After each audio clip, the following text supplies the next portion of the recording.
आज मैं एस्ट्रोलॉजी के इम्पोर्टेंट सूत्रों के बारे में चर्चा करूंगी। जैसे कि मैंने पिछले वीडियो में बताया था कि हम पिता और पुत्र के रिलेशन को कैसे देखते हैं कि अगर सूर्य और शनि आमने सामने हो तो हम कह सकते हैं कि पिता पुत्र में डिफरेंसेस ओपिनियन होंगे, या पिता की सेहत ठीक नहीं रहेगी, या कहीं ना कहीं पिता का जो सुख है वो व्यक्ति को नहीं मिलेगा। लेकिन इसमें हम ये देखते हैं कि पिता की अपने संतान से क्या रिलेशन है।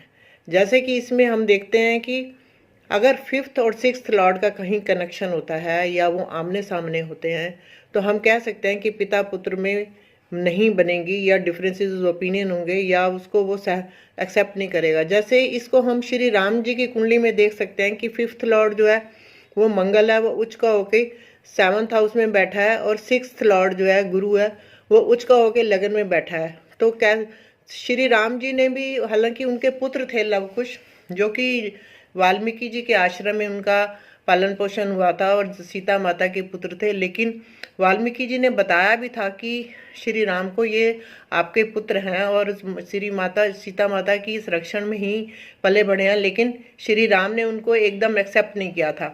हालांकि उन्होंने सारी कथा सुनाई थी, गाने के रूप में पूरी कथा सुनाई थी श्री राम को। वो चाहते थे कि वो अब सीता को देखें और सीता से ही सुने कि ये उनके पुत्र हैं। अपने आप उन्होंने एक्सेप्ट नहीं किया।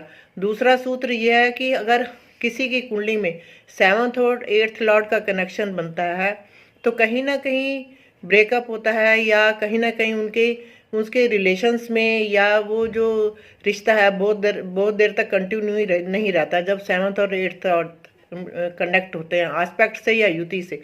और इसको हम दूसरे तरीके से इस तरीके से देख सकते हैं कि श्री राम की कुंडली में शनि जो है सेवन्थ लॉर्ड उच्च के होकर फोर्थ हाउस में बैठ गए हैं, और ट्वेल्थ हाउस मरकरी जो कि टेंथ हाउस में बैठे हैं उससे एस्पेक्टेड है। तो कहीं ना कहीं जब सेवन्थ लॉर्ड पे ट्वेल्थ लॉर्ड की दृष्टि होती है तो व्यक्ति कहीं ना कहीं अपने घर से दूर जाता है, वो अपना देश छोड़ के जाता है। जैसे कि श्री राम भी 14 वर्ष का वनवास लिया था और वो फॉरेस्ट में रहे थे। तीसरा सूत्र ये है कि कहीं ना कहीं जब भी सेवन्थ लॉर्ड और 11th लॉर्ड की युति होती है तो व्यक्ति के बहु रिलेशन होते हैं या बहु विवाह होते हैं उसके।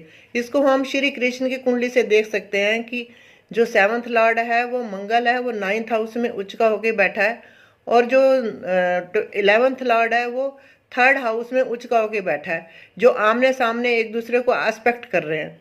तो इसमें हम कह सकते हैं कि उनकी 16,000 रानियां थी। जैसे हम कह सकते हैं कि उनकी 16,000 रानियां थी, ऐसे ही अगर हम जनरल आज संसारिक संसार में अगर सांसारिक वर्ल्ड में देखें तो कहीं ना कहीं जब बहु रिलेशन